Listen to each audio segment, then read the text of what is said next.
Welcome to Form Lab episode 2.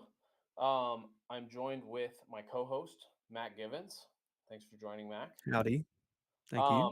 If you guys didn't tune in last week, Form Lab is basically where we talk about all things disc golf form, or really anything that can get you better with or like involving disc golf. Today we're going to be talking a little bit about where we think trends for disc golf form in 2025 are going to go. 2024 was kind of the year of the anti-flex with an overstable disc. And we're going to see if that, or talk about if that continues into 2025 and how that's going to affect the amateur scene, which hasn't really caught up to that yet. We're also going to do a quick comparison between Ricky Wysocki and Calvin Heimburg's form. We'll do a little bit of a breakdown because they have similar forms, but there are some differences, and we'll kind of talk about how they manage their games differently, and then we'll get into some questions as well towards the end that you guys have submitted. If there's any questions you want answered, drop them in the chat, and we'll do our best to get to those. But before we get into any of that, we touched on it a little bit last week about how my personal experience of starting in disc golf with videoing myself and then trying to do some tweaks with YouTube and do really a bunch of form analysis personally, not really have any like outside look into what I'm doing. And Mac has a similar experience. So, Mac, what do you think what do you think is beneficial from doing a lot of that self video work, and then maybe some things that are hmm also like not so beneficial? Yeah. So, as a kind of background to myself, I started when I was a kid. My older brother got me into it. Kind of left the sport for a while, play other sports. Got back into it in early college because poor and it's Mhm. free and it's Yeah. a good way to get outside. It's like the Um, best college but game because it's free and oh yeah, like you could mess yeah, around. You could do absolutely, all the like hoodlum collegey things while playing disc yeah. golf as well. If you're college age and you don't play disc golf, I don't know why you're watching this podcast, but if you are, you should go play disc golf and specifically college disc golf because it's a ton of fun. Um, but like I said, I got back into it in probably about 2018, and a lot of my habits kind of from when I was a kid. You know, you don't really care when you're a kid, Yeah. but they reared their ugly head, stuck at like 325, 350 max. And I'm a very competitive person, so I was like, all right, I need to figure this out. Of So course. I'm also a little bit stubborn as a person, so I'm like, I don't need other people to tell me what to do. No. You know, I played No. baseball, I played golf. I have a general idea of how body mechanics work, so I'll figure it out. And that worked a little bit. I had ideas of what was better, but I what ended up happening was I googled disc golf form, and I actually want you to guess. I want you to guess which Okay. pro, he's a current touring pro around in Oh. 2018. Who do you think I ended up modeling my form off of? It is a lesser known, or not lesser known, but 20 maybe at the time lesser known. 2018 lesser, is he more, or I guess is it a he? It is a he. He's Okay. very well known now. Okay. Um very well Got a known win last now. season. Just one? Just one win. That doesn't really help me narrow it down because I don't even really remember who won. Um, man, because honestly, like your form is pretty similar to the guys we're going to touch on later of, Mhm. Ricky and Calvin. So I feel like Calvin's a pretty solid guess. Um, My form does not look like this person very much it anymore. doesn't. Okay, well then I don't even know. One win this season. I'm trying to think of who even got wins. So like Ricky won, Gannon won, Mhm. Isaac won.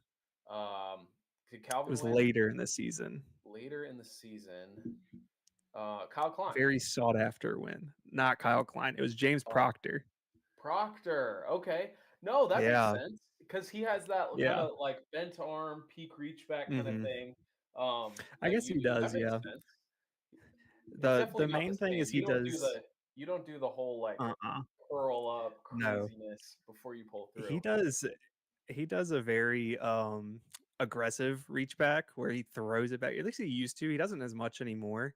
Yeah, Um, I try to do the opposite of that. But I honestly didn't even know it was James Proctor until years later, and I found the same picture. I was really? like, wait, what? Yeah. Yeah. How'd Um. you do or, Anyway, like, what made you draw to him? Or, like, what made you search him or, like, of all the people, especially in 2018? Because like, back yeah. then, like, he was just more of, like, a California, Oregon guy. I think Mm-hmm. he maybe was Mm-hmm. on, like was it, like, Portland Open maybe or something? Or I guess that I was think later even. he That he was was still, on like some USDGC coverage in like he was? 2015 and 16, actually. Okay. Yeah, I think he made a lead card. Yeah, because I was think it was that like when he was him, still in Paul, Ricky, college? Shoestrick. Yeah, I think he won college nationals in like 2017 or no, Yeah, maybe before then. because Some around that time. he was basically who, like, forced the rule of, like, where there's, like, a cap on, like, a money limit Yeah, to be able to play yeah. college disc golf. I think that was, like, pretty much him that It's probably a good rule. made that Don't happen. want Gannon Burr out Absolutely. there. Yeah, there's a lot of guys. I mean, half of tour Hmm. players now could, like, qualify True. age-wise to play collegiate, but Some of them obviously aren't even in college. yeah, I mean, there's so many people that are skipping college now, like, Uh-huh. now to play pro. But that's interesting. Um, Continue with the Proctor inspiration. Yeah, well, to answer your question, the reason I gravitated towards them was simply because the picture had graphics on it, and it said Okay. it had like a line that said the brace, and it like talked about the wrist angle and stuff. So I literally just tried to mimic. It was in his full reach back, so I tried to mimic those positions, because I knew Yeah, specifically in golf how important position work is, and it's really just for sure. mainly, not entirely, but mainly about being in the right positions at the right times. So I was like, yeah, Yeah. sure, this is probably good enough. Um, so he was the reason specifically that taught me like I need to turn this foot in on the plant foot. That was the big one for me. So I worked Okay. for a really long time to get my plant foot turned. Yeah. Um, but yeah, so What was helpful to or, like, what do you feel like, long term helped you cue that? Like, getting it turned in more? Was there anything, like, specific that did that?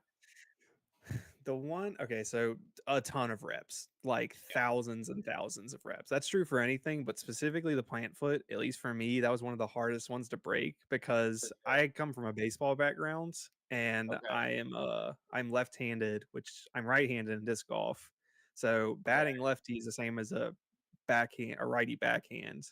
So I was Interesting. very Yeah. used to the open. I had an open stance. I was very used to the open stance for Okay. that kind of movement.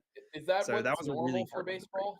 I played baseball when I was little, but I don't, like, know or, like I know It general kinda goes mechanics, but I definitely 50-50. don't know what the footwork is. Yeah, it kinda goes 50-50. You can go closed or open. It's not as big of a deal Okay. because you're firing your hips way earlier. Yeah. Um, Form in baseball hitting probably changed so much since I was even anywhere around it, but, Yeah. um, in terms of cues, one, hundreds of reps. Two, the one that always got me was I tried to lead the throw with my heel. That was kind of Okay. my mental Yeah. cue and kind of trusting the fact that my body's not gonna let me, break my own ankle.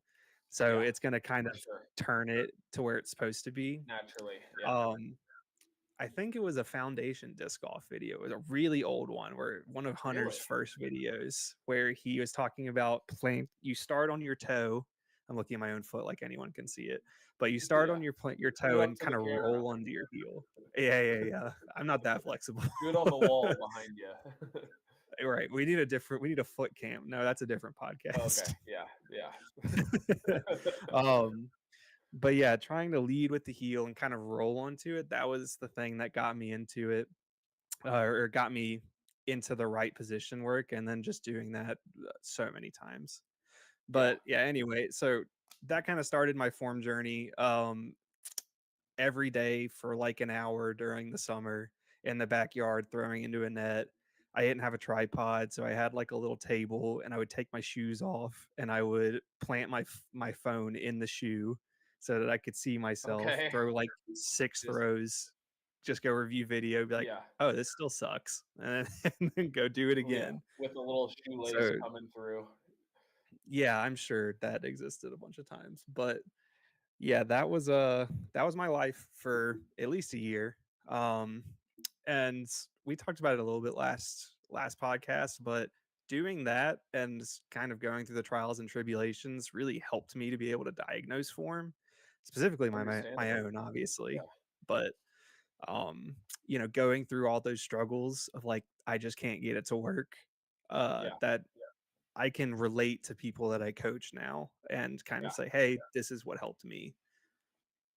Yeah. Totally. Yeah. I mean, I think that, and same with me, like just filming myself over and over again and like understanding that like the feeling or whatever you're trying to do like is completely different than what you actually are doing. And so like Hmm. having that connection of seeing the actual video um and doing that, connecting that in your brain of like, oh wow, like this is actually what I'm doing, like that is not at all what I was trying to do. And obviously like Hmm. as a coach you see a lot of people throw, but then something I always recommend is for people to, video themselves and not just to like video Yeah. themselves for, the whole session and then go back and watch it later, but like actually like Yeah. do the throw one shot, watch the video, correct Hmm. it, throw another shot, watch the video. And like I tell people, you could do 20 throws like for a session, which like most people would think like, oh, like I'm not going to get better in 20 throws, like that's just not possible. But if you do 20 throws where you're like throwing a shot, videoing yourself, watching it and correcting, like you can be Yeah. super productive for 20 throws and like Hmm. make a huge difference. So that's something I Totally. always recommend. But it is so interesting how most people I feel like on the pro tour now there's like aren't people who come from that type of background. Like I think Mm-mm. maybe we're starting to progress more that direction, but there's so much of that like young talent, just like people who've been playing since they were little and kind of like stumbled upon something that works that isn't necessarily Yeah. like textbook or like Yeah. fundamentally great. And guys like Ricky or Calvin, who we're going to talk about later, who, you know, have good pieces, but just are kind of unconventional looking, and you would never really teach Mhm. people to throw like that directly.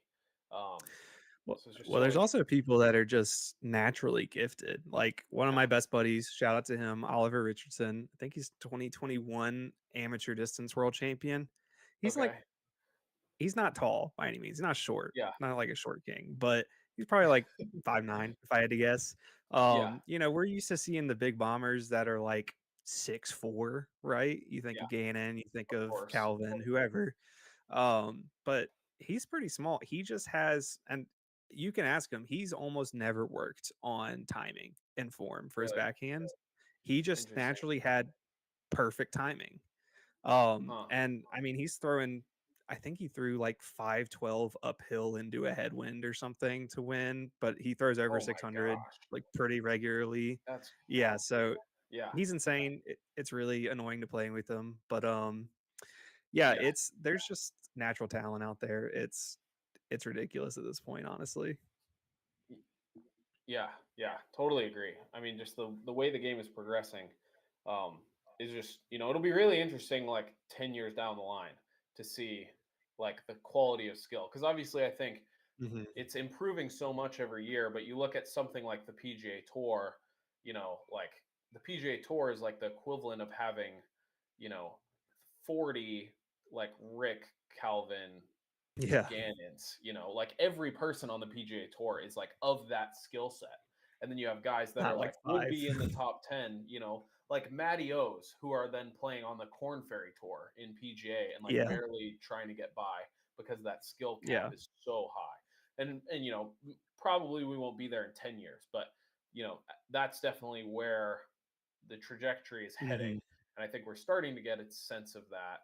Um, already in the past couple of years, but it's going to be really interesting, like with how good everybody's getting, like what cash line's going to be at. Cause like my first year on tour and like, I don't know what it's like at smaller events, but for disc golf pro tours, like my first year on tour in 2019, like 980 cashed at every event all year. Hmm.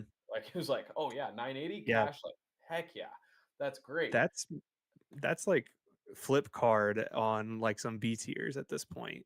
Yeah, yeah, for sure. And then Pro Tour now, like it's going to be 1030 this year to cash or like Hmm. 1025. Like that's what it was. It like slowly increased all of last year, like 1020, 1025 range. Yeah. Like yeah, a few years down the line, like you're going to have to average 1050 if ratings even, you know, Hmm.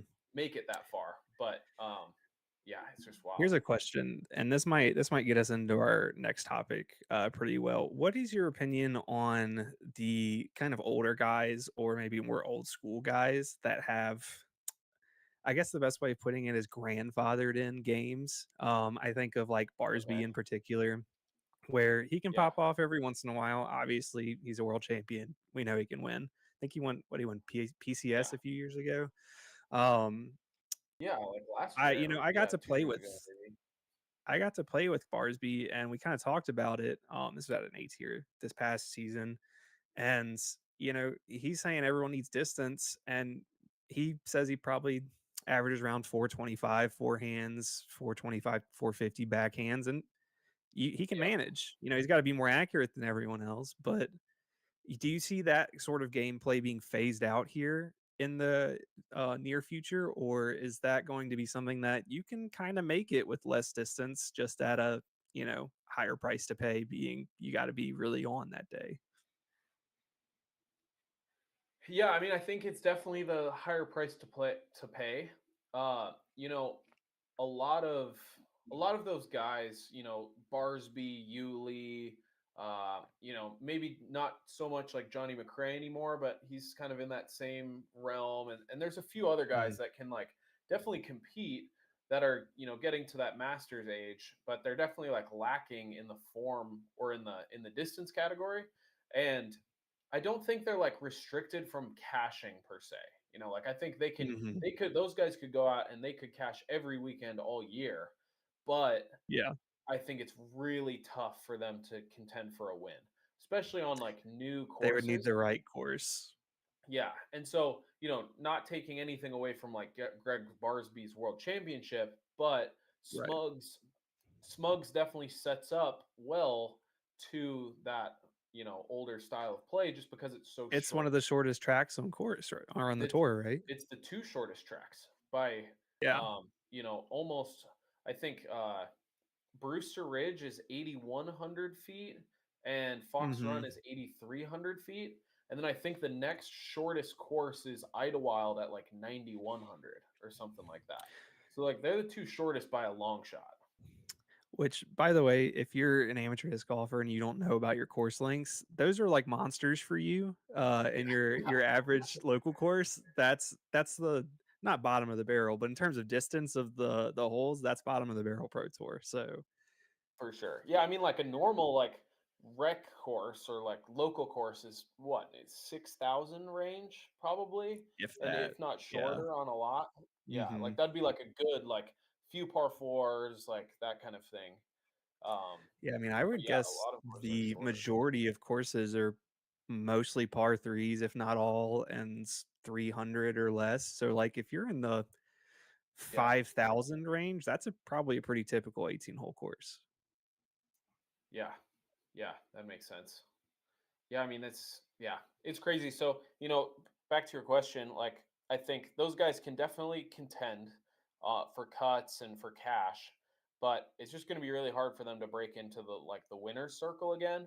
And, like we were mentioning earlier of just how competitive disc golf is getting and where it's headed, just the level of skill you have to play at is wild. Like you got to be throwing Mhm. like 450 to 500, but like golf lines, like dead Mhm. straight shots, throwing fairways almost that far, and like almost never missing to really contend for a win. Like there's not like the days are well past where like guys can just you know throw it sideways and especially with how Yeah. out of bounds and everything is going. But like you can't get a triple bogey and win a tournament. It's just not possible anymore. Whereas Yeah.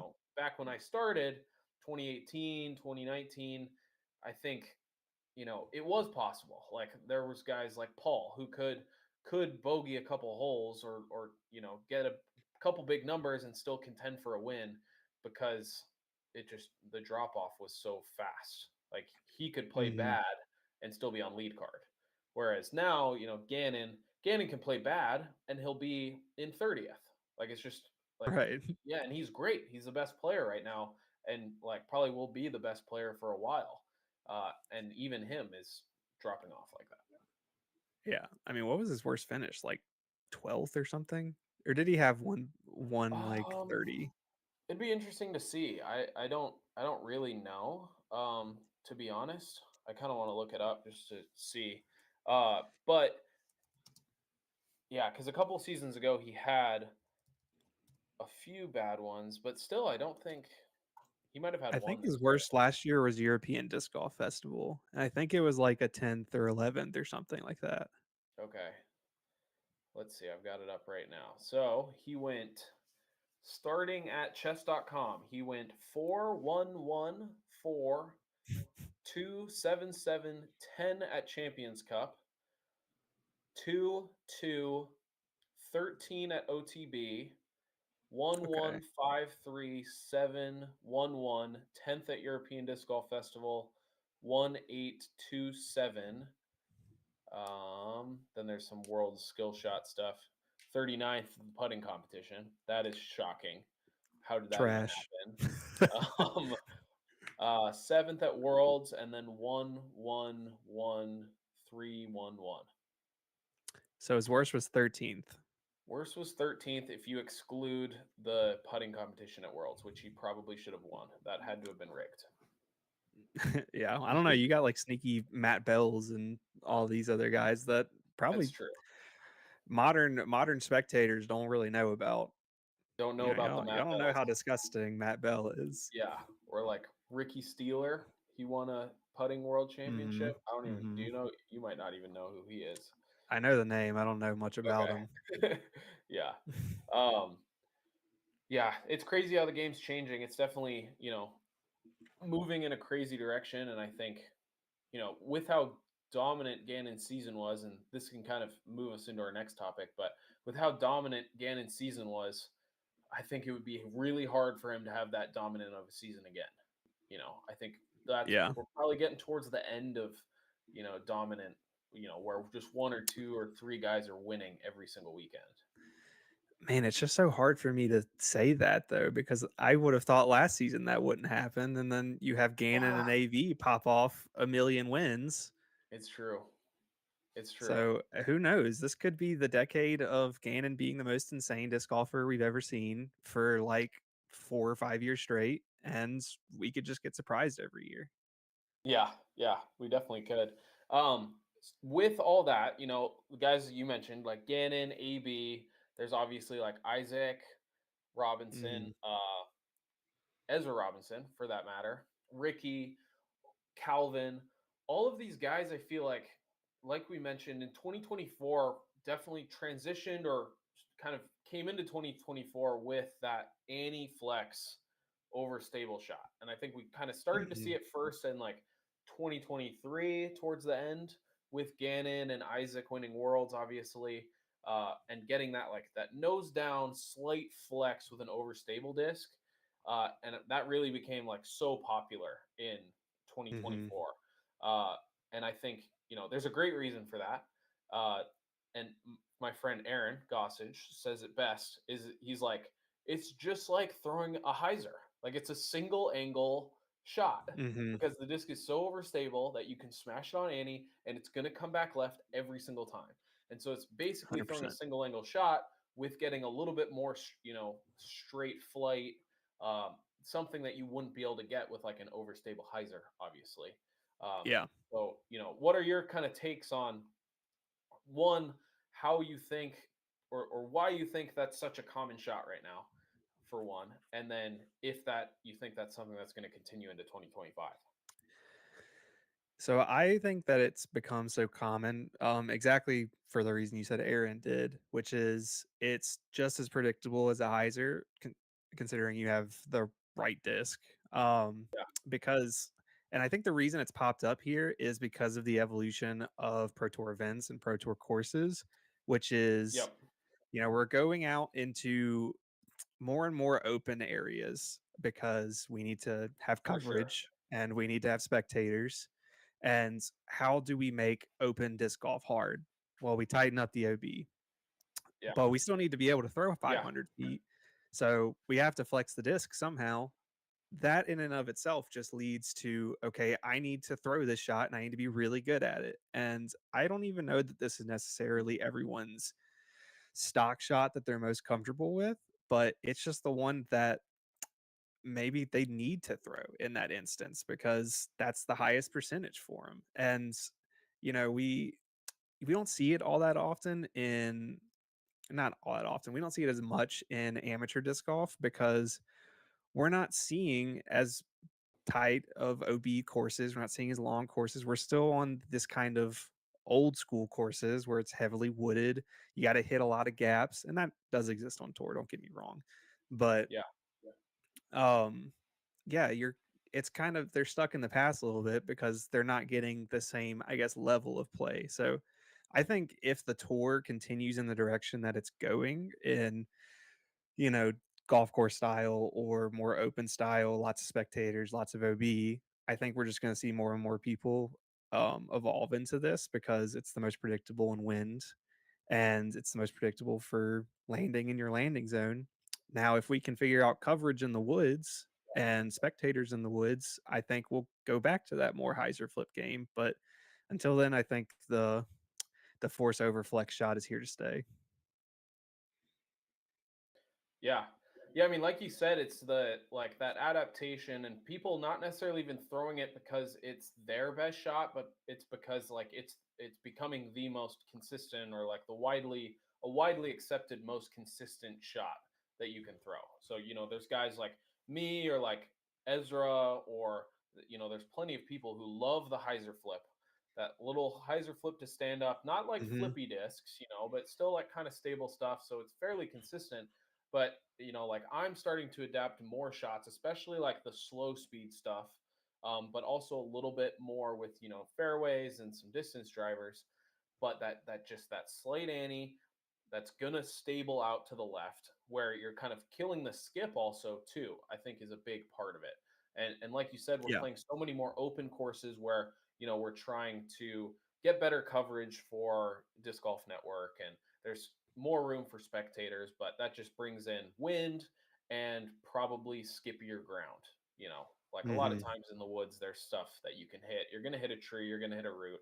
You're not going to get Yeah. crazy flare skips every single throw. Whereas in the open, you're almost guaranteed to get some sort of skip on every single throw. And when you're throwing that slight hyzer flip where it never really turns, because as soon as it starts turning, it like takes that little bit of momentum off. And if you're just on Hmm. hyzer the whole way, it's so easy to just skip and get that multiple skip thing at the end of the flight. Whereas that little anti flex, it's much more of a it's getting all that push, and because it's stable, while it's moving right, it's not really losing speed necessarily. But then once it comes back, it doesn't have that right to left momentum that a hyzer does. And so it Hmm. sticks a little bit better. Obviously, it can still catch a little skip or a bounce to the left, but Sure. you're not getting that multi skip, like Yeah. almost hoverboard effect that you can get on Yeah. some hyzers when you throw them low. Well, it's almost out of energy, so it doesn't have as much momentum to carry it. It makes Yep. total sense. Yeah, I don't know. It's tough. I personally hadn't thought about this very much until you asked me about it last week. And in thinking of it, I realized, yeah, that's a shot that as I've grown as a player, started playing bigger events, that I've just been forced to adapt to. And I find myself throwing it all the time now. If not the force over, throwing slightly flippy stuff flat, or maybe very slight ante, and that was never my default position. I was always slight hyzer, flip up, mostly because I grew up playing in woods. But now that Yeah. I played a tournament last year where it was almost 12,000 feet. The course was, which is insane. Holy crap. Um, That's gigantic. but What course even could it, that be? that is John Hunt Park in Huntsville. Played that for Rocket City Blast A Okay. tier. Wow. Pretty fun course. Yeah, not a lot of Yeah. OB. Can't really do that if you're throwing 500 feet every shot. No. But Yeah, for sure. yeah, That's I crazy. I definitely just inadvertently developed this shot, and like I said, I think it speaks to the fact that that's just where high level disc golf is right now. So I personally would Yeah. love to bring the hyzer flip back. I think it is a huge sign of how good of a player you are, is how touchy you can be with power shots on with understable discs. And I would love to Yeah. bring that kind of skill back into the high level game. Not to say they aren't, being skillful out there, but I think it's a skill that's a little bit lost at the moment. Yeah. What do you think about, obviously the little anti-flex, and I feel like what we've mostly been talking about is more of like that, the drivers, the drivers Hmm. taking that slight little bit of right turn, but then always finishing back left and getting down a little bit. What do you feel like is, you know, or I guess what I'm kind of thinking about is like almost the inverse of a hyzer flip with the slow, slightly overstable discs. I'm thinking Hmm. discs like Prodigy has a couple of them. I'm forgetting the names of them. You could maybe be more helpful with that. But even like the PA3 or like PA1, or like I'm thinking like Hmm. P3X from Discmania, or like Breaker from DGA, or like AVR3, or like those types of discs where they're like approach discs, but they're like Hmm. kind of putters still, so they're like kind of glidey but kind of stable. And are those like that type of shot where you can throw a slight ante with one of those and not really ever have it fade out, where it's just like it Hmm. almost just stays straight the whole time, but it's like technically of kind of a Yeah. flex. And you see Yeah. so many more pros throwing that in the woods now, like Gannon and Isaac specifically. And it's almost taking place of the hyzer flip, where everyone else Hmm. used to be throwing the straighter putter, straighter approach disc, where you're getting that hyzer flip, so then you can negate the fade and get that straight finish. Um, but obviously out of a hyzer, and then now people are doing the same shot, which almost doesn't even make sense in my brain, but they're doing it out of an Yeah. ant. Yeah. So that shot you're talking about, I throw it all the time. Glow PA3s, they're amazing. But it's when you throw it so much, it becomes a very comfortable shot for you. And like we said earlier, overstable discs are just inherently going to be a little more reliable. You Yeah, you know they're coming back unless you do something crazy. for sure. They're gonna come back. Whereas a flippy disc, the wrong little bit of wind or maybe a little bit of off-axis torque entirely ruins the throw. And so I, Yeah, I really think that's it. I think it's one comfort, two, it's just kind of more consistent. I don't know what your thoughts are on that. yeah, yeah. I mean, I agree. It's like it's just so interesting because I don't even know, like, in the woods, if it's any more consistent or less consistent, because I do think the one thing Hmm. you're kind of missing with that shot is the last third of the flight drift off to the understable Hmm. side, Yeah. which is obviously something that I think you can only get from the hyzer flip. Like, you have to have that, not necessarily super understable disc, because a lot of times you see the pros throwing not the flippiest disc ever, but they're just getting the nose angle down so that at the end of the flight, just that last little bit of stability makes it drift a few feet right. It's not like the Hmm. burn over at the end of the flight where it's like gliding left to right and like creating a ton of movement, almost the opposite of a forehand line, because so many pros, and what's so common now is everyone throws forehands, which is not the case 5 years ago. But you don't Yeah. really need that like late flipping crazy turn, but it's more of just like okay, maybe the basket is at a straight tunnel and the basket's just barely off to the right side at the end. So you're throwing that like Hmm. hyzer flip that's just barely drifting right at the end, just to get you a little bit closer to the basket. It's not really like it's not like shaping right, but Yeah. obviously Yeah. once you get to the basket length, two or three fall off, 2 or 3 feet of fall off to the right rather than to the left.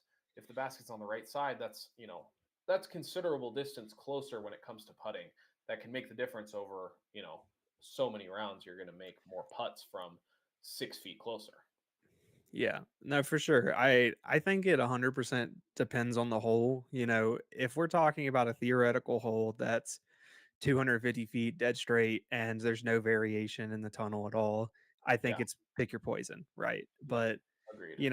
at a higher level, I think higher level than most people realize, you're looking at the angle of the gaps, not just the size and the distance. Yeah. If one tree is slightly offset closer to you, let's say the left tree is slightly offset closer than the right tree, and you're right handed, you're throwing a backhand, you're going to want to throw something that's entering the gap from the right side because it's going to make the gap effectively bigger, Yeah. right? So if you have it the opposite way, you're probably going to want to throw a backhand ante if you're right-handed because that's going to enter and make the gap effectively bigger. Yeah. And that's something that I actually teach a lot whenever I talk about course management tactics. Is you have to look at those types of things. It's not just ground play. It's not just where's the basket. It's what's going to give me the highest percentage to make it through this gap, right? Yeah. Or to get me into putting range. And I think that's the thing that a lot of not a lot of people think about. Yeah. Yeah. Totally agree. Um, Yeah, I think it's the what you mentioned about like the opening up of the gaps is so crucial. Mhm. And something that I feel like it's not really talked about at a lower level of play. It's not something Not at amateurs all. really ever think about where they're thinking like, "Oh, I have this gap," like you mentioned, say for like a right hand backhand where the like left tree or there's two trees, one on each side kind of the gap you're trying Yeah. to hit. The left tree is farther away than the right tree. Oh, Mhm. so many AMs are just thinking like, oh well, my hyzer is my best shot, which is a great way to think about it. And to some extent, you should just try to find your natural angle whenever possible. But Yeah. if that spread is close enough, or depending on the split of the trees, you could add so much percentage um, just by adding a little bit of anhyzer to your throw Yeah. and just having it pan out, or at least having that be an option in your swing. Well, let's say you're equally accurate with hyzer flips versus force overs, right? And let's say you Yeah. have an 8 foot wide gap, right? If you this gap that you're talking about approach this gap from the correct side, being left to right, then you're going to have, let's say, an effective 10 foot gap. Versus if you approach it right to left, it's going to have an avert in what's the word I was looking for? A relative 6 foot gap, right? So you're closing off your gap Yes. and you're making yourself have to be way more accurate. It just doesn't. It's a percentage game. We can't all be perfect. You have to play to the idea that you're gonna miss.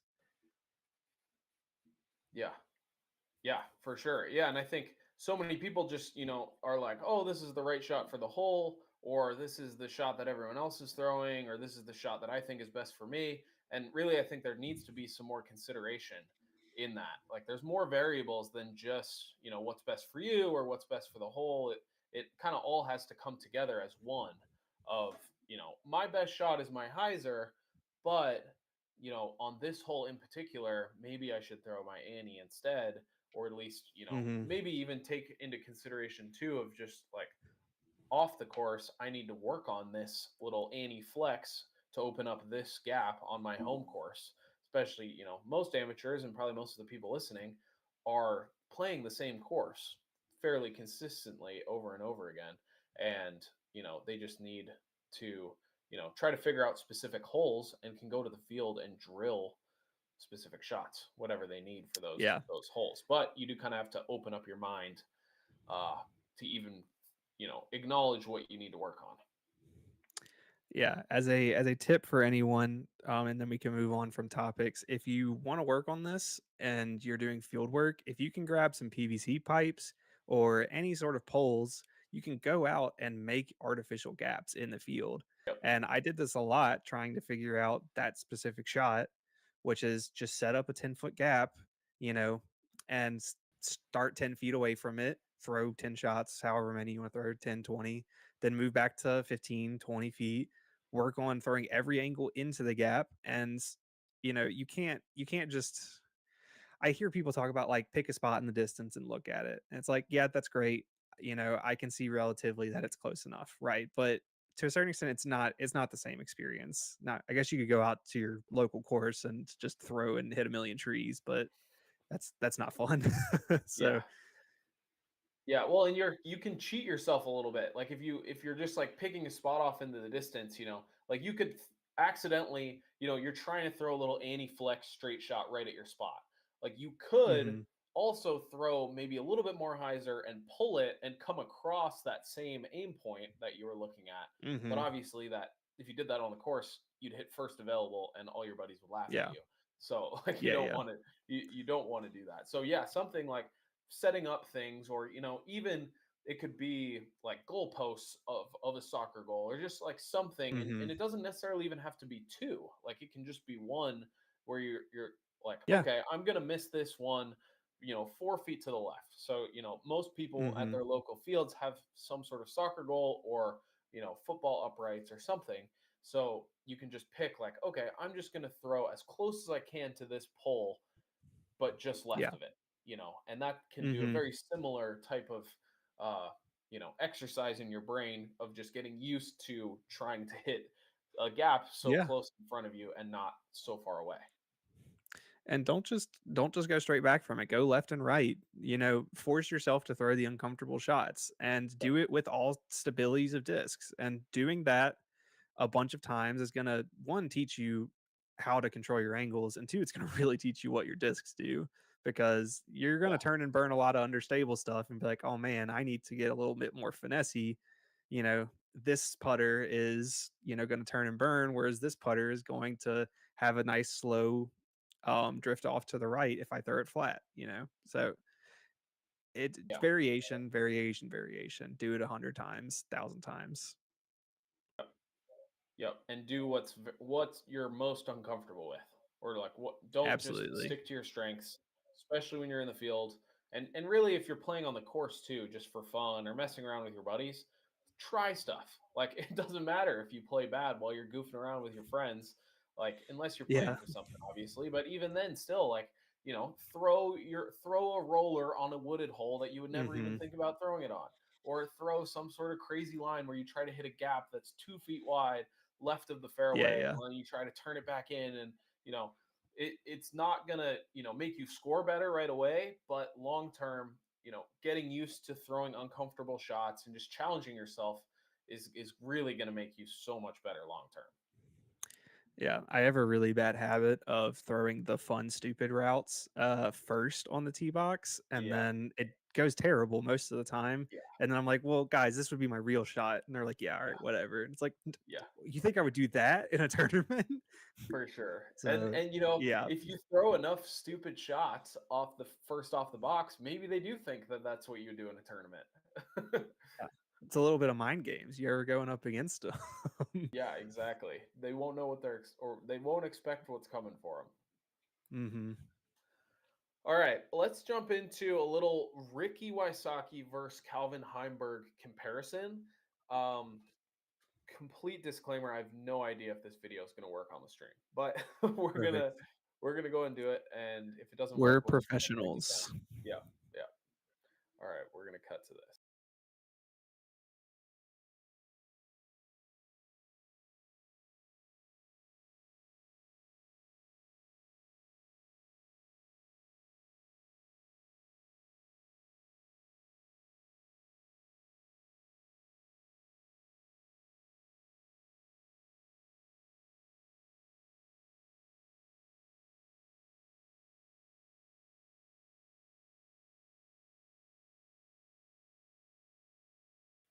We're sorry for Okay, the dead air. We are watching okay. this slightly delayed.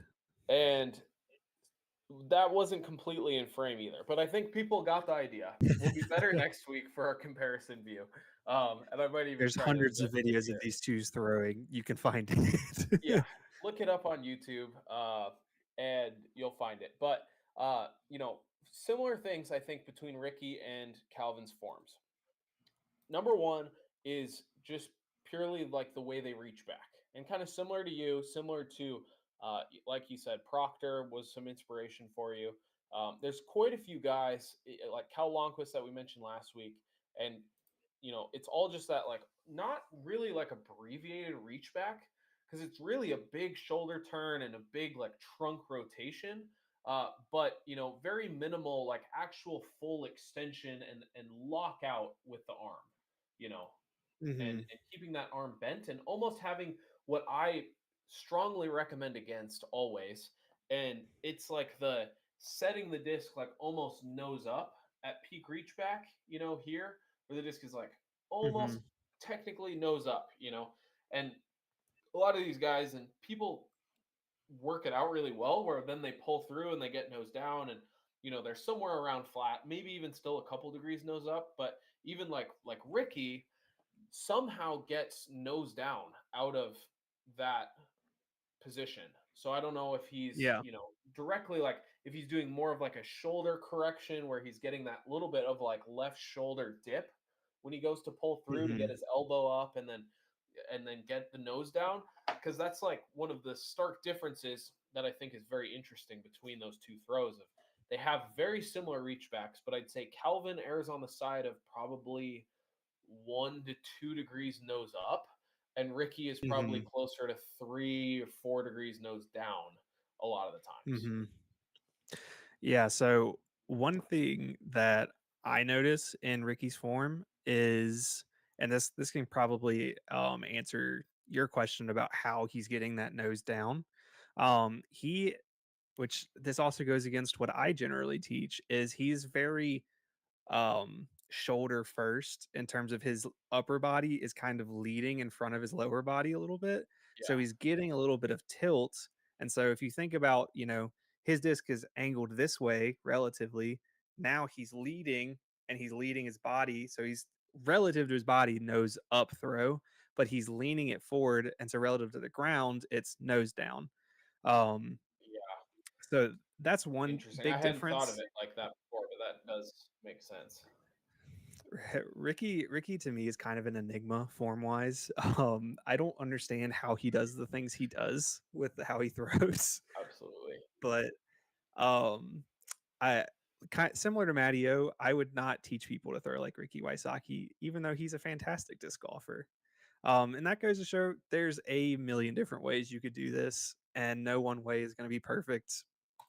But speaking on Calvin a little bit, he is kind of the opposite. One thing about Calvin is he has a very high pull through, which I also don't teach. Yeah, He's extremely high.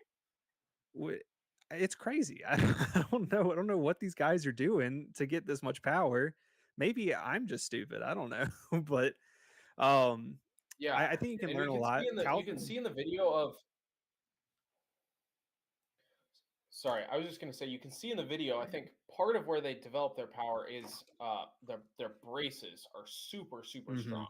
Like both of them push so hard against that front leg and like really stop all of their energy and like get that really steep, front leg to ground angle, which I Hmm. think stops their weight and they get so much power generation from the lower body.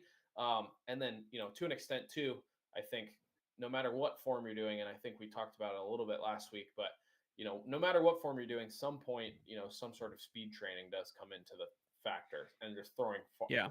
hard over and over again really does make a big difference.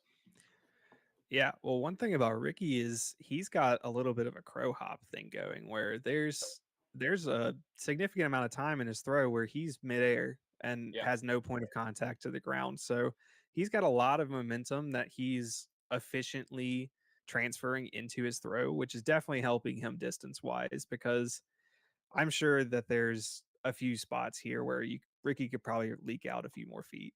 Um, definitely.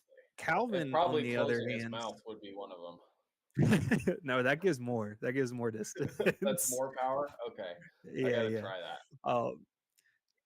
Yeah. Um, Calvin is very much on his back leg for a long Yeah. time, which is great for generating power late into the brace. So it's weird. They're so similar but so different. They the results are the same. They're both incredible, but they have a very different approach to the game. Yeah. Going off on a little tangent here is, you know, something that's so interesting with games that especially that are like so strategy focused, like the game of golf or disc golf or similar, where, the form is only necessary to a certain extent. And if you can Hmm. execute the shots with whatever form you have, that is actually better than just having great form or great technique. Hmm. Contrary to like something like, sprinting or swimming or things like that, where, you know, your actual like body shape is very important, but then also just like your pure athletic form is so important. Uh, Yeah. where, like golf and disc golf, like top of the game right now in golf and has been for like the past 3 years is Scotty Scheffler. And he has one of the jankiest looking swings ever, especially with his Yeah. footwork. It's like, this is the guy Hmm. that leads the tour in ball striking. Like, He's number one. how is that Yeah. even possible? He's And not even that good at putting. yeah, exactly. Like disc golf isn't quite to that extent because I think the best thrower and putter right now is Gannon, and he has beautiful form both on throwing and putting, and backhand and forehand. But then you have guys who are in the top 3 to 5 conversation and have been players of the year very recently, like Calvin and Rick, who have very weird games, are very, not technically sound. They do some fundamental things that are very good, but they're not like technically sound players. And like we've said, we wouldn't teach people to throw like them. Like they're Hmm. great, and like if you could find Yeah. success doing that, then awesome. But Calvin, I feel like has been, I don't know exactly, but I think he's been playing for a very long time. He started when he was young. Ricky missed his high school graduation to go play disc golf, and Yeah. to some extent, when you're that young and you've played that much, you can kind of make anything work. And then once you grind at it for 15 years, it can be really consistent. Um, and one other thing that I want to mention is Ricky also hasn't historically been a great thrower. He's always kind of made up for it in other facets. Known for being one of the best scramblers on tour, actually. So he's missing the fairways a lot. It's in the fairways a lot. And yeah, it's just so interesting. There's so many ways that you can go about disc golf form. One other thing that I kind of want to break down of Ricky and Calvin is one. I think both of them have almost abbreviated follow throughs. Hmm. You know how like Ricky always does this like one step through, like kind of hold off follow through thing where he never really gets his arm all the way around. He kind of always keeps Yeah. it up. Calvin too. I'd say Calvin's a little more exaggerated than Ricky is, and I Hmm. think that is in part to how well they brace and how well they transfer all that energy from their lower body to their upper body, that they just don't have anything left. It's like 100% of what they're producing is going into the disc. Whereas, even myself sometimes, or there's a lot of players who have a very, fully extended rotational follow through that throw very far, but it almost makes me wonder of, is there more room to transfer even more energy like Ricky and Calvin are doing? I'm curious. So there's a bunch of points to touch on, but going off of what you just said, I'm curious to see. I'm sure this data exists. What spin rate relative to disc speed is for these two people? Hmm. My guess is that they have higher spin rates than the average person. I would Um, agree. for for a couple reasons. One, they're very lanky. Well, Calvin is. Ricky, I don't. I've never seen him in person. He's a pretty normal height guy, right? He's like 6'4". Oh, really? Okay, never Yeah. mind. Yeah, so he's tall and lanky. Yep. And he has a very rounded, I guess not, he's not rounding, he's rounded on his throw, which is going Yeah. to give you more of a momentum, going left to right, causing the disc spin. So I would guess that a lot of their distance they're getting is from higher RPMs. Um, but kind of circling back to your point about being a little bit non-traditional and still doing well, we have to remember we're playing golf. We're not throwing distance competitions, right? You think about long drive contests. Let's talk about golf. How many long drivers are actually on the tour? It's like one. It's Bryson DeChambeau, Yeah. and in disc golf, yeah, there's a lot because the best players in the world also throw the farthest. But in 20 years, that might not be the same. An Yeah. example is David Wiggins Jr. I love David.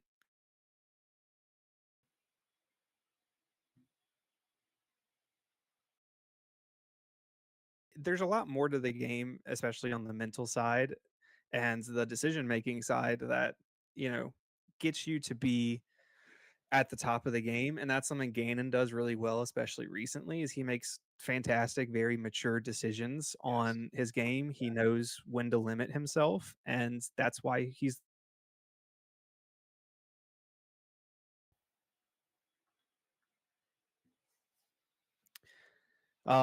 we did have a question in the chat says from Sean Malayson, uh watching Matteo, how does he get so much power with such a high pull through? I'm curious what your answer to this is. Yeah, I mean, I think to,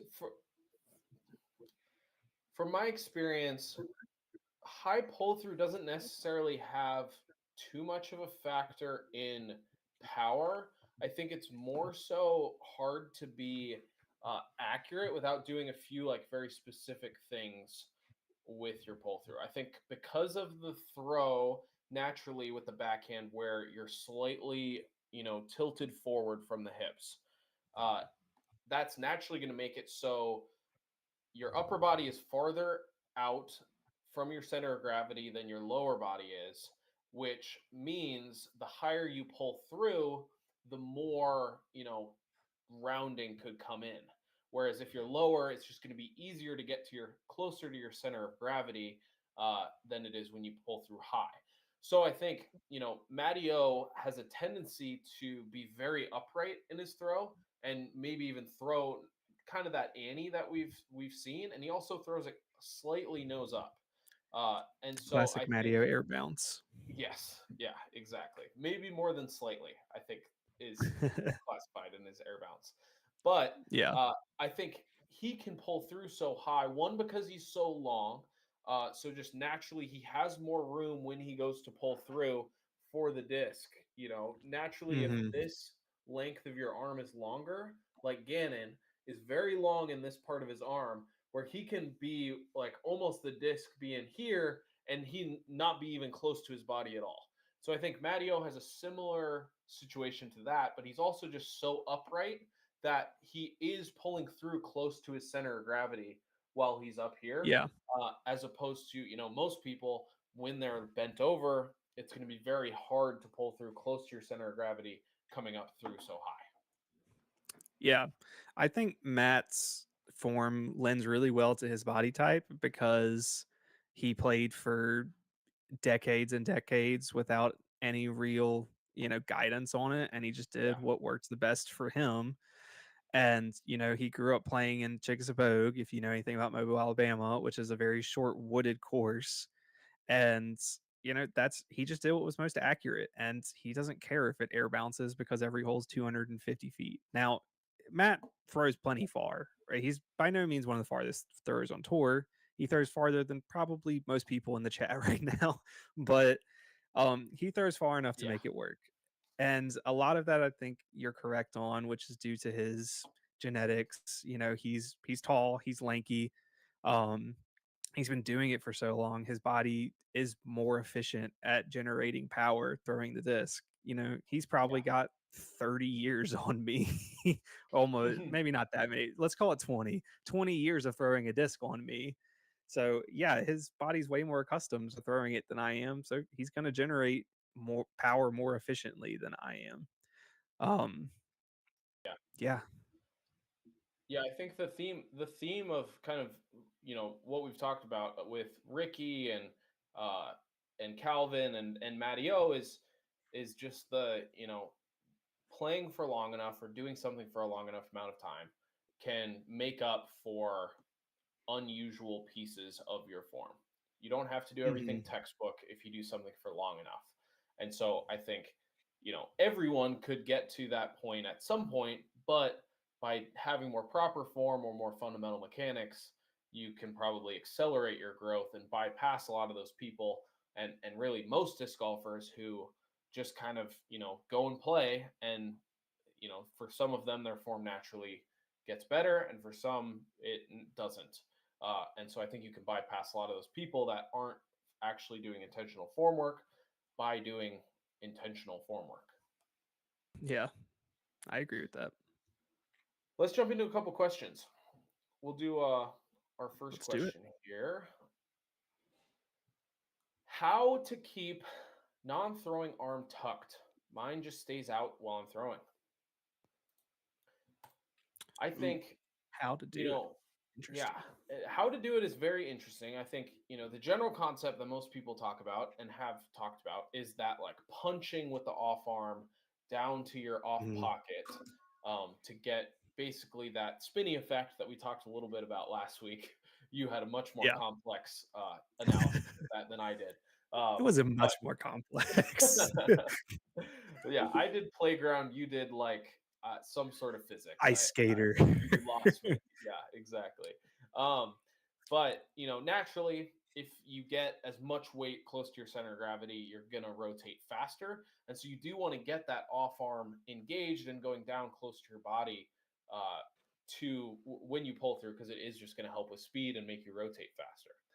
That being said, I Mhm. think, and I'd be interested to hear your take on this, but I think actually what makes it easier to engage that off arm going down is to engage the off arm when you go to peak reach back.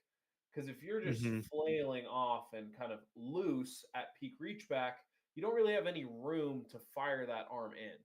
Whereas if you're up here, like kind of doing that like Drew Gibson thing that we talked about last week, Yeah. and then you're way up here, and then you can, have a lot of room to cover with that arm, and you also just naturally are already engaged, so you don't have to go from not engaged to engaged in the throw. Mhm. Yeah, I here's the thing. When we talk about how to do it, there's so many different ways you could. Um, I personally love using the off arm as a timing mechanism, for making sure I'm firing all at the same time. But there's a lot of people that don't do that. I see, especially coming up now, I feel like I've noticed this with AMs a lot where they start way early in their throw with their arm just tucked to their side and Yeah, they're throwing plenty far enough. So, I mean, yeah. they're doing what they need to do. They're maybe missing out on that little bit of timing help that they could get, but that's been around forever. You have the Philo Brathaway, put your hand in the pocket.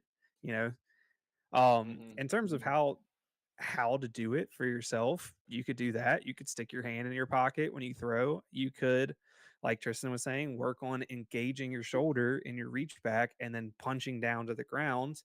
As for your position, you could go straight down. I always say try to um, act like your arm is tied to your belt, right? So that's kind of the cue that I Okay. used. Interesting. It's not always true to everyone, but that's one way. I like to have my arm very kind of, it's almost behind me. Even some people like to go in front, some people like Yeah. to go kind of tucked up here.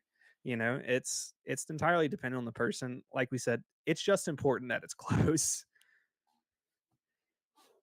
Yeah, for sure. Yeah, I think you know there are so many different ways to go about it, but I think generally you want some sort of that like punching motion down somewhere around your left side, and I think Mhm. that's the general concept that you have to try to do. I think the way you do it is kind of where some self experimentation comes into play, and you just got to try different things and see what's best for you, because you might like punching more down like almost to like the inside of your back leg and getting Mhm. more to like front of your belt buckle, and then like yourself could be more towards the side of your hip, or even maybe even a little farther back is a good feeling for you. So I think generally what you want to do is some sort of punch down towards the left side.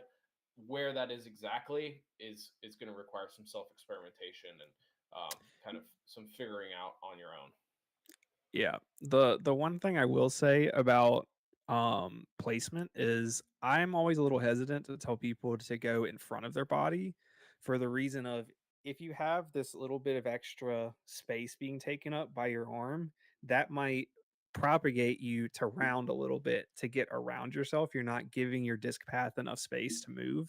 So I would just really make sure you're keeping that shoulder from getting in the way or that bicep from getting in the way, and it's way more important that you have an efficient disc path than you get your arm down. But that's just me being honest. Yeah, And I absolutely agree with that. I'm glad you mentioned it because that is part of the reason why I say like engaging it on the way back is so important for engaging it on the way through. Because if you're not rotating your shoulders, and you're just reaching across your body, and then you try to tuck this arm down and in, you have no room Mhm. at all to pull the disc through. Like you're going to get completely Yeah. stuck. Whereas if you get completely out of the way, create so much room, then you can shove that arm down as much as you want, and you'll have the room to pull through. And so I think, that's why I say engaging it on the way back helps you on the way through.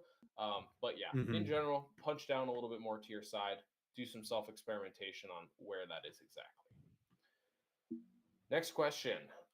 And I think this will be our last one for, the ones that we have submitted. If you guys want any more questions answered, please drop them in the chat.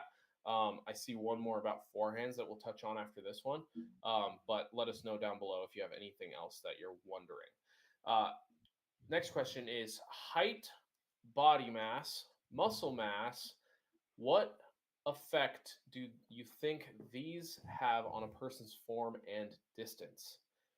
We've mentioned it a little bit today because everyone we've talked about today is about 6'4.5" or above. So Yeah. Yeah, yeah. we've talked about it a little bit, with the Gannon having so much room with the length of this part of his arm.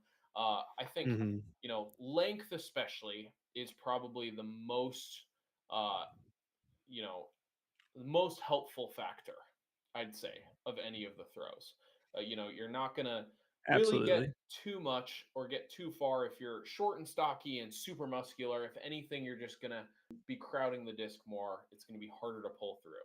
So, Mhm. length is, I think, number one of those three. Do you agree? I 100% agree. Yeah. Yeah, I think, height and length, especially in the arms, because you get people like Drew Gibson is one that I think his ape index is a little bit is Yep. quite a bit more than his actual height because he's not the tallest person, but I think it's like 8 inches more, 4 or 5 inches more, whatever it is, Right at quite a one, bit more. baby. Where my one Hey, gang at? let us know. Yeah. uh, Drop your ape index down in the yeah. comments. um, yeah, so I think height is the number one thing. I think the longer your arms are, the farther you can reach back, the more room you have to pull through. You're just naturally gonna, have more time to accelerate the disc. Uh, what do you think? Is there any limiting height? Like if we saw an NBA player, like if we saw a 7 footer, Mhm. like I think like Giannis or KD or someone who's just like insanely tall and super lanky. Like if we saw one Mhm. of them throw a disc, like do you think there's any limiting factors of being that tall while obviously still like if you're still athletic, is there any limiting factors? I mean, if they're, like, the correct proportions, I don't think so. Like, I think it's only up from there, if you Yeah, have maybe a much higher or a much disproportionate upper body to lower body or something, maybe, because then it might okay. just be harder for you to control, like, your body angle, I don't know, but I don't think that's how Yeah. humans grow, so, uh, Yeah.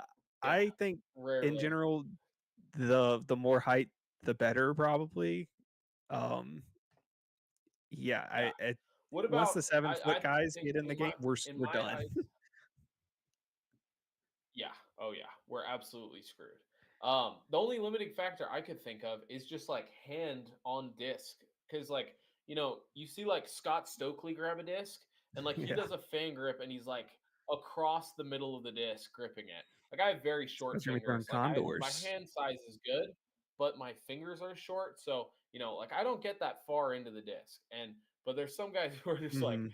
gigantic, or like you see Calvin holding his putter and it's just like Yeah, here I'm about to putt Gannon the disc. Like holy crap! So Gannon's fingers are past the middle point when he's putting, right? yeah, which is nuts. Like that hand size is huge, and so you think someone who is, what 6 inches taller than Gannon, like with some Kawhi Mhm. Leonard hands, like I just think at some point there's a limit of like, can you even grab the disc? Like, because Mhm.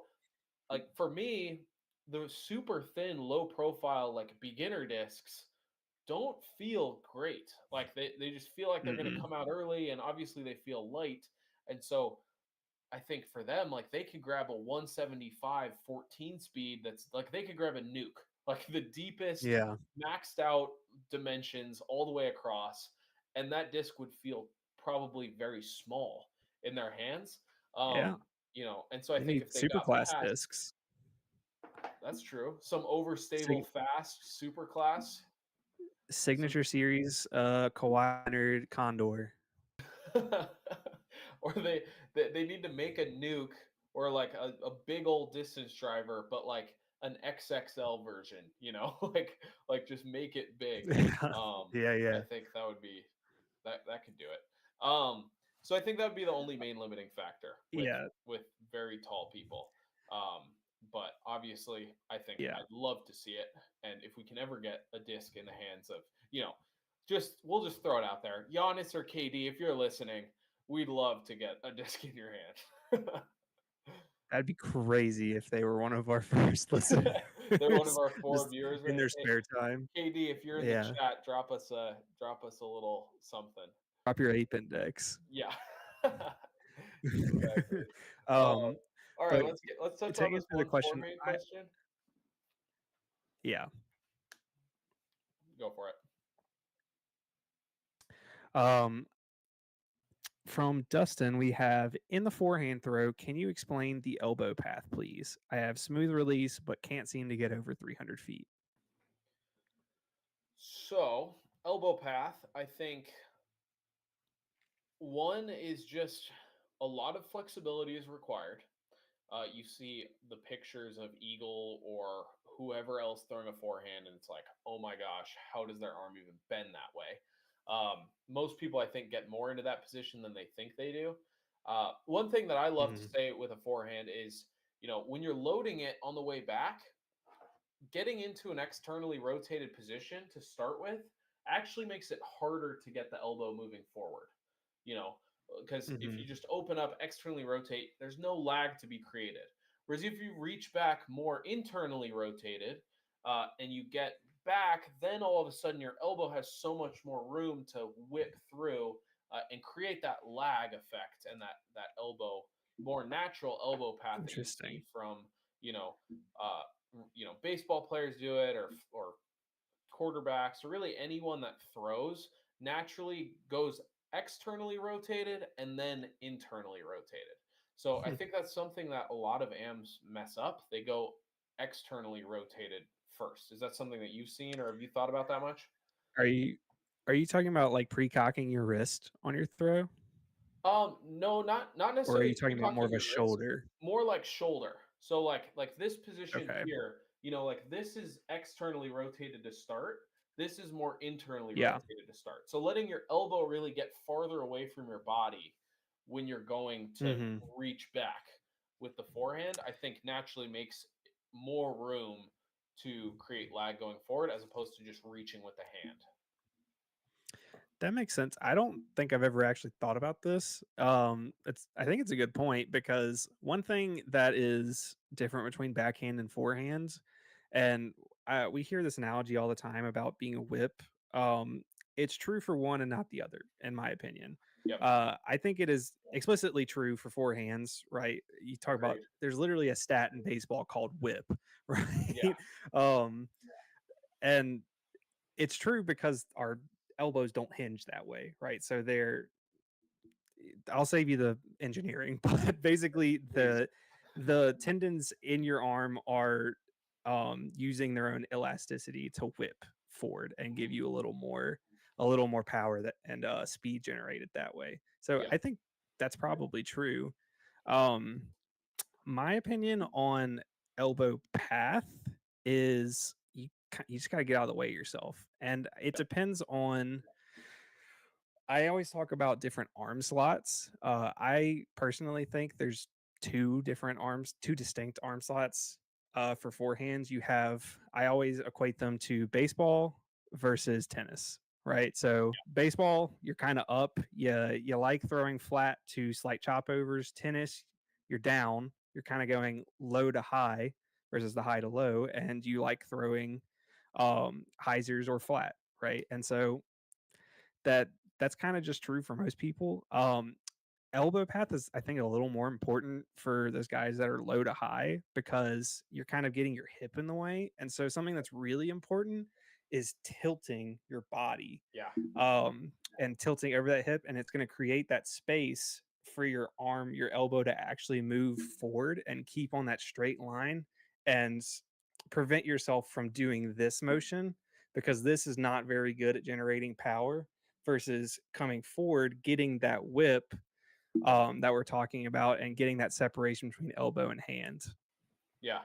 Yeah, totally agree. And I think with like the arm slot thing that you're talking about, I think everyone is like on their own spectrum of arm slot. Some Yeah, people are way down low, some people are more high. And I think, sure.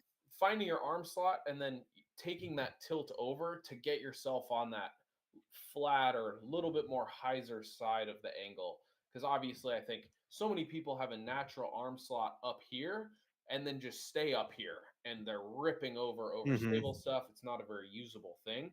So, take your natural arm slot and then, try to do some sort of tilt, which we mean, dropping your strong shoulder down and your off shoulder up just to get a little bit more off to your side.